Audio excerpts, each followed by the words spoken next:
دوستوں، آج ہم آپ کو دکھانے جا رہے ہیں وہ دہکتا ہوا منظر جس نے پوری دنیا کو ایٹمی جنگ کے خوف میں مبتلا کر دیا۔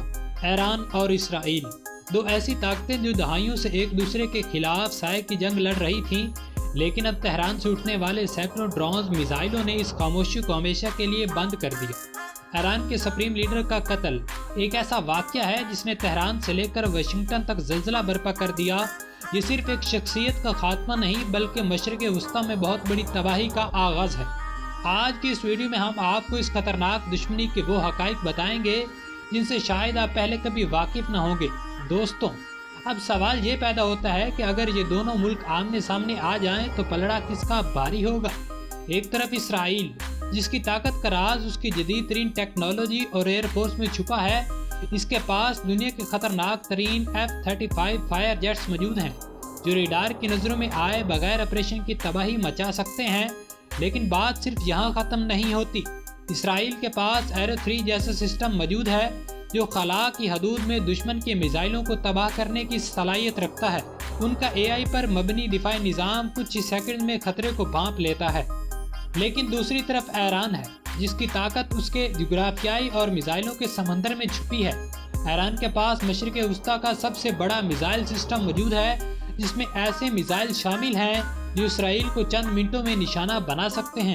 ان کے پاس ایسے ہائپر سونک میزائل موجود ہیں جو آواز کی رفتار سے بھی 15 گنا زیادہ تیز سفر کرتے ہیں، یعنی جب تک ریڈار نہیں پکڑتا وہ اپنا کام کر چکے ہوتے ہیں۔ دوستوں، اب ہم بات کرتے ہیں آیت اللہ خامنائی کے قتل کی۔ ایران کے سپریم لیڈر کے قتل کے بعد ایران کا غصہ ایک ایسی ریڈ لائن کو عبور کر چکا ہے جہاں ان کا پاسداران انقلاب کسی بھی وقت میں بٹن دبانے کو تیار ہے۔ ایران صرف ایک ملک نہیں بلکہ ایک ایسا نیٹ ورک ہے جس کی جڑیں لبنان، شام اور یمن تک پھیلی ہوئی ہیں، جو کہ اسرائیل کو چاروں طرف سے گھیرنے کی صلاحیت رکھتا ہے۔ دوستوں، اب ہم آتے ہیں اس سوال پر جس نے پوری دنیا کو ہلا کر رکھ دیا۔ آخر ایران کے سپریم لیڈر کے قتل کے پیچھے کیا وجوہات ہیں؟ پہلی اور سب سے بڑی وجہ اسرائیل کا یہ خوف ہے کہ ایران ایٹمی ہتھیار بنانے کے بالکل قریب پہنچ چکا ہے۔ تجزیہ کاروں کا ماننا ہے کہ اسرائیل نے ایران کے ہیڈ آف دی اسٹیٹ کو نشانہ بنا کر ایران کے پورے کمانڈ سسٹم کو مفلوج کرنے کی کوشش کی تاکہ وہ جوابی کارروائی عمل میں نہ لا سکیں۔ دوسری اور سب سے بڑی وجہ ایران پر قبضہ ہے۔ سپریم لیڈر کے خاتمے سے ایران میں طاقت کا ایک بہت بڑا خلا پیدا ہو گیا جس کا فائدہ اٹھا کر مغربی طاقتیں ایران کو اندرونی خانہ جنگی میں دھکیل کر اسے ایک بار پھر اپنے زیر اثر لانا چاہتی ہیں۔ دوستوں، رکیں، یہ جنگ صرف ایران اور اسرائیل کے درمیان نہیں۔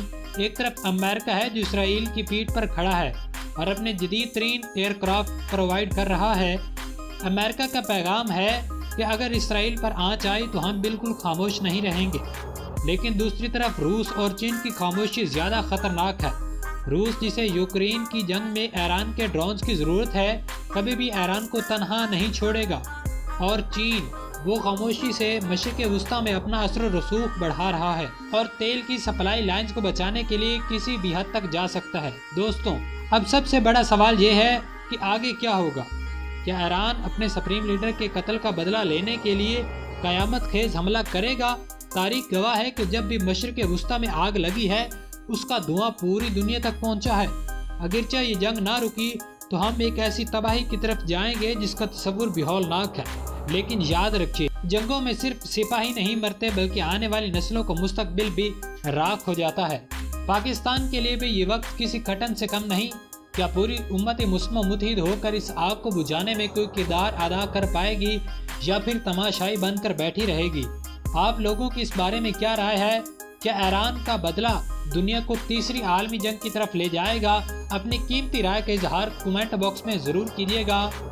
تو دوستوں، یہ تھی ایران اور اسرائیل کے اوپر ایک چھوٹی سی لیکن لاجواب ڈاکومنٹری۔ آپ کو کیسی لگی؟ ملتے ہیں ایک نئی اور دلچسپ داستان کے ساتھ، تب تک کے لیے اپنا خیال رکھیں۔ اللہ حافظ۔